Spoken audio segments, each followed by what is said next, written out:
ఒకవైపు ఆంధ్రప్రదేశ్లో పౌరుల స్వేచ్ఛ, భావ ప్రకటన స్వేచ్ఛ మీద దారుణమైన దాడి జరుగుతూ ఉంటే, ప్రజాస్వామ్యం మీద దారుణమైన దాడి జరుగుతుంది అన్న విమర్శలు ఇక్కడ పోలీసులు, ప్రభుత్వాలు ఎదుర్కొంటూ ఉంటే, ప్రభుత్వానికి బానిసత్వం చేసే వాళ్ళు మాత్రమే మంచి పౌరులుగా ఇక్కడ కొందరు, పాలకపక్షంలోని కొందరు మితిమీరిన అహంకారంతో మాకు బానిసలుగా మాత్రమే ఉండాలని కొందరు తలంచుతూ, వాళ్ళకు వ్యతిరేకంగా ఉన్న వాళ్ళ మీద తీవ్రమైన ద్వేషంతో రగిలిపోతున్న సందర్భాలు నెలకొని ఉన్నప్పుడు, తాజాగా ముంబై హైకోర్టు ఇచ్చిన ఒక తీర్పు ఈ దేశంలో పోలీసులకు, వ్యవస్థలకు, ఖచ్చితంగా ప్రభుత్వాలకు చెంపపెట్టు లాంటిదే.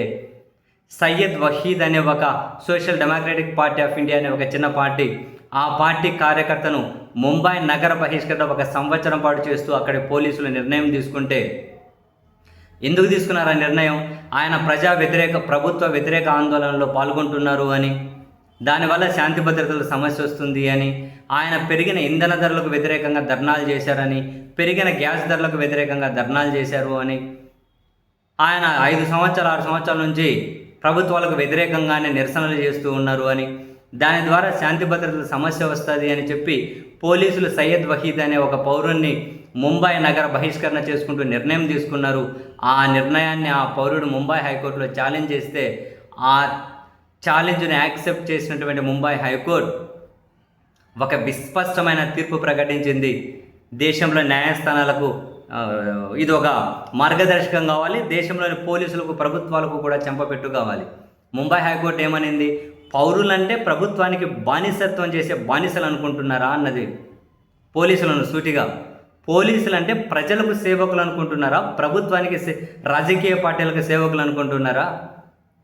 ప్రభుత్వం తీసుకునే ఏ నిర్ణయాన్ని అయినా ప్రశ్నించే హక్కు పౌరులకు ఉంటుంది, విమర్శించే హక్కు పౌరులకు ఉంటుంది. రాజకీయ విమర్శలు ఉన్నప్పుడే ప్రజాస్వామ్యం బలోపేతం అవుతుంది. ప్రశ్నించే పౌరులను ప్రోత్సహించాలి, విమర్శించే సమాజాన్ని ప్రోత్సహించాలి. ప్రజాస్వామ్యంలో విభిన్న వాదనలే ఈ దేశాన్ని ఐక్యంగా ఉంచుతాయి అన్న విషయాన్ని గుర్తుపెట్టుకోవాలి పోలీసులు. పౌరులకు మీరు సేవ చేస్తూ ఉన్నారా, లేకుంటే రాజకీయ పార్టీలకు, పాలకులకు సేవ చేస్తూ ఉన్నారా? నగర బహిష్కరణ ఏ ప్రాతిపదికన చేశారు? ఆయన చేసిన నిరసన వల్ల ఎవరికి హాని కలిగిందని చెప్పి నగరం నుంచి బహిష్కరించారు. ఇటువంటివి పెంపొందించుకుంటూ పోతే సమాజాన్ని, దేశాన్ని ఎక్కడికి తీసుకెళ్దాం అనుకుంటూ ఉన్నారు. డెఫినెట్లీ ఇది తీవ్రమైన ఆక్షేపణీయమైన నిర్ణయం. మీ నిర్ణయాన్ని కొట్టివేస్తూ ఉన్నాం, ఆ పౌరుడి మీద విధించే నగర బహిష్కరణను రద్దు చేస్తూ ఉన్నాము అని చెప్పి ముంబై హైకోర్టు విస్పష్టమైన తీర్పు ఇచ్చింది. పౌరులంటే ప్రభుత్వానికి బానిసలు కాదు. బాధ్యత గల పౌరులు ఎవరైనా ప్రభుత్వాన్ని ప్రశ్నించాలి. బాధ్యత గల పౌరులు ఎవరైనా కూడా భిన్న వాదనలను ఎంకరేజ్ చేయాలి అని విస్పష్టమైన తీర్పు.